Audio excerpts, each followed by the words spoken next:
traduz em tradição. A paz, a esperança e o vigor, unido e forte pelo esporte. Eu sou tricolor.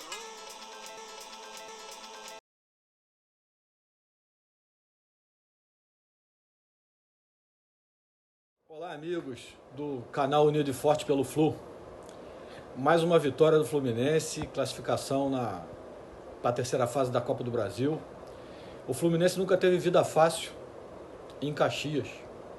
Como eu falei no pré-jogo hoje, o Fluminense, o Mano, repetiu a formação do jogo contra o Volta Redonda e tentou fazer a pressão na saída do adversário para obrigar o Caxias a rifar a bola.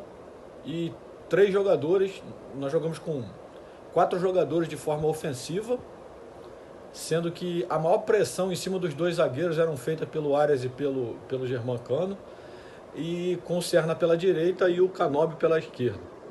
O Martinelli numa linha com Guga e Frentes, porque se fizesse essa bola longa, eles ocupariam esse espaço e nós teríamos a bola. E foi basicamente o que aconteceu. Muitas das vezes não se efetivou essa roubada de bola por causa das condições do gramado. O gramado estava muito duro. O Caxias no final do ano passado teve que abrir o seu gramado, cortar e fazer a espinha de peixe para instalar o sistema de drenagem eletrônica. E só agora, no início do Campeonato Gaúcho, o gramado foi liberado. É um campo que não tem a velocidade das arenas FIFA e nem das arenas que tem grama sintética. Lembrando que o Caxias é um time de Série C, é um time que utiliza muito do teu estado do gramado e da pressão do seu estádio para conseguir vitórias. E tentou fazer isso com o Fluminense. Mas o Fluminense foi soberano, fez um primeiro tempo muito bom, marcou, brigou um pouco com as condições do gramado e também com o estilo de arbitragem do Rafael Claus. O Claus deixou seguir muita jogada que normalmente no Brasil, e principalmente no Campeonato Carioca, é marcado falta. E o Fluminense demorou a se adaptar a isso. E o Caxias fez uma revisão, um revezamento para não deixar o Arias jogar. Porque todo mundo sabe que é o Arias que é um motorzinho desse time do Fluminense. Já afirmei algumas vezes e vou ratificar. Apesar do Arias ter tomado algumas decisões erradas hoje no último terço do campo, o Arias, para mim, é o maior jogador da América Latina em atividade. E podem falar o que for de outros aí, mas igual a ele, eficiente igual a ele e sendo regular há praticamente 3 temporadas, não tem. Vamos à conclusão do jogo. O Fluminense fez pressão, e numa dessa pressão, que o Fluminense tinha muito mais posse de bola do que o Caxias, o Canóbio veio pelo meio, recebeu a bola do Martinelli e achou o Arias que... O Caxias fez o seguinte, o Arias que serviu o Cano para o primeiro gol do Fluminense. O Caxias fez o seguinte, o Luizinho Vieira, treinador do Caxias, usou uma marcação individual em cima do Arias. O Jatobá perseguia o número 27, perseguia o Arias em todos os setores do gramado. Até que uma hora o Mano chamou o Arias e pediu para que ele se movimentasse pelas beiradas do campo. E foi exatamente numa movimentação dessa pela esquerda, ele foi para o lado esquerdo, o Canóbio fechou para o lugar dele no meu campo, essa troca confundiu a marcação e sobrou a bola para o Canóbio, que serviu o Arias e o Arias serviu o Cano. E ali o Cano é letal.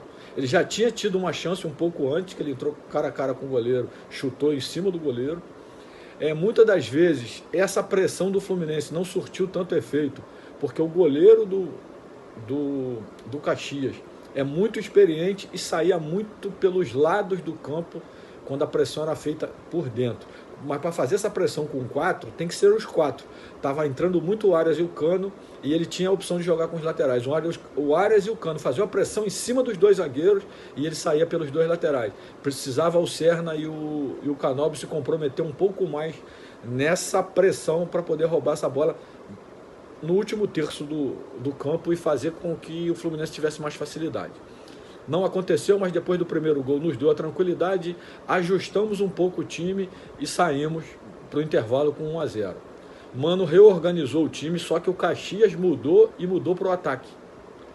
Eles precisavam empatar para tentar levar para o pênalti, então vieram para o ataque com 2 modificações ofensivas. No início do jogo, ele não usou o Carlinhos e nem o Thiago Enes, que era o lateral direito titular, jogou 2 jogadores mais jovens, exatamente para poder fazer essa pressão em cima da saída de bola, para tentar correr dessa pressão na saída de bola do Fluminense. O frescor do Fluminense hoje já passa a incomodar os seus adversários. Mas o Fluminense continuou bem, mas voltou com um pouco menos de intensidade. Aí a coisa ficou perigosa, quase tomamos o gol, eles tiveram jogadas interessantes, até que numa tentativa de transição do Caxias, o Martinelli interceptou bem, uma tentativa de contra-ataque, roubou a bola no grande círculo, saiu pelo lado esquerdo, fez uma tabela com o Canóbio, botou o Canóbio na cara do gol, o Canóbio rolou pro cano e nós fizemos 2-0. Pouco depois, o Fluminense deu um vacilo numa falta lateral e voltou o nosso pesadelo do ano passado. Uma bola aérea em que a gente não chega primeiro, cabecearam na trave, a bola pipocou e o zagueiro Alisson conseguiu fazer um gol que trouxe o Caxias para o jogo. Aí o que faz o Mano Menezes? Tira o Serna e coloca o Hércules. Tira o Germancano e coloca o Everaldo. Eu sou um crítico do Mano porque eu não via o dedo do Mano. Hoje eu vi o dedo do Mano. Nem sempre você jogando com 3 zagueiros ou com 3 volantes, o seu time é mais defensivo. Às vezes com 3 volantes você ocupa uns espaços e faz a transição mais rápida. Querido pavilhão das 3 cores que traduzem tradição, a paz, a esperança e o vigor, unido e forte pelo esporte.